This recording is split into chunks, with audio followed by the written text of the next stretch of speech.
Jumpa lagi dengan saya Yedi Indra di Seruput Kopi Cantik dengan renungan yang berjudul Berani Mati Baru Bisa Terbang. Saya membaca sebuah artikel menarik. Isinya sederhana tetapi menohok. Kita selalu diajar bahwa ulat berubah menjadi kupu-kupu. Padahal kenyataannya ulat tidak berubah. Ia mati dulu, baru kemudian lahir kembali sebagai kupu-kupu. Kalimat itu langsung menancap di hati saya.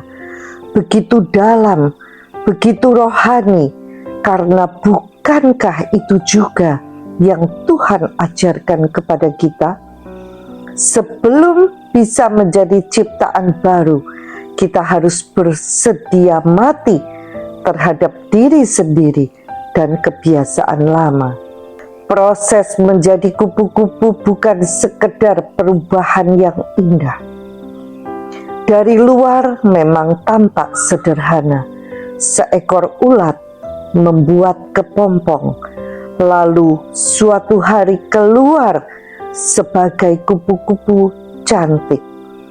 Tetapi apa yang terjadi di dalam kepompong itu justru sesuatu yang luar biasa dan jujur saja agak mengerikan. Saat ulat menutup diri dalam kepompong, tubuhnya benar-benar hancur. Sel-sel lamanya terurai, mencair, dan menjadi semacam sup kehidupan dalam tanda kutip.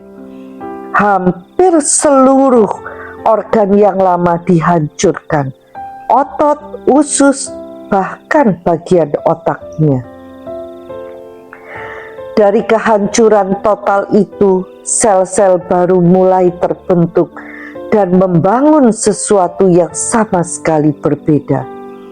Dari cairan yang tidak berbentuk, Tuhan membangun ulang seluruh tubuh yang baru dengan sayap, antena, dan kemampuan untuk terbang.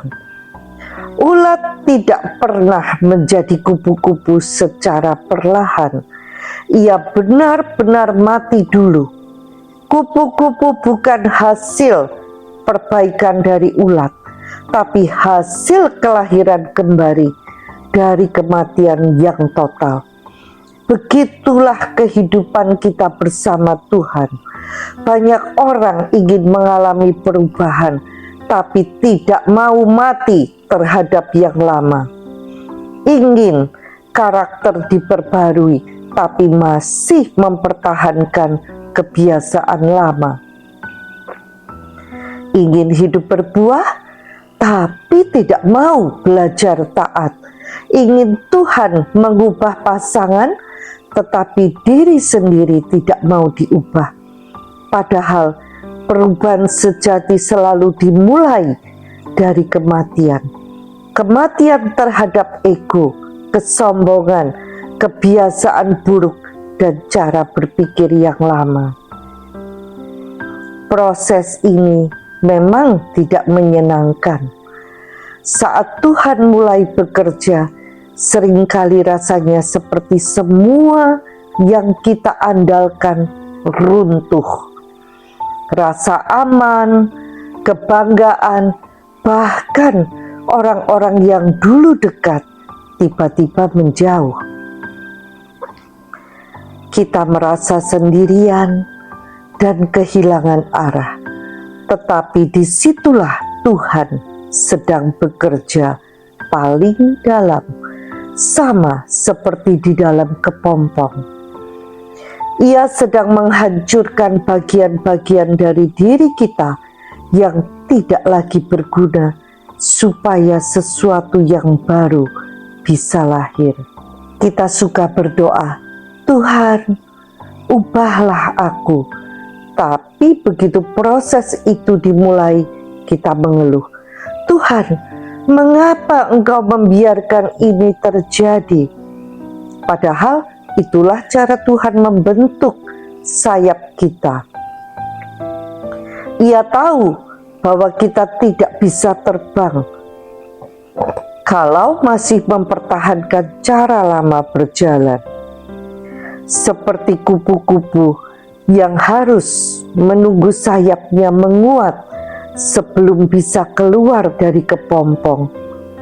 Begitu juga kita harus melewati masa gelap pembentukan sebelum bisa terbang dalam kebebasan yang Tuhan janjikan. Kematian terhadap diri sendiri bukanlah kehilangan, tetapi jalan menuju kehidupan yang sesungguhnya. Saat kita berhenti melawan dan mulai berserah, Tuhan mengubah sub kehidupan dalam tanda kutip dalam diri kita menjadi sesuatu yang baru.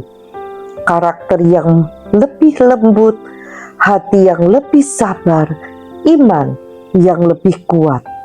Segala yang dulu membuat kita jatuh, kini justru menjadi pelajaran berharga yang meneguhkan kita.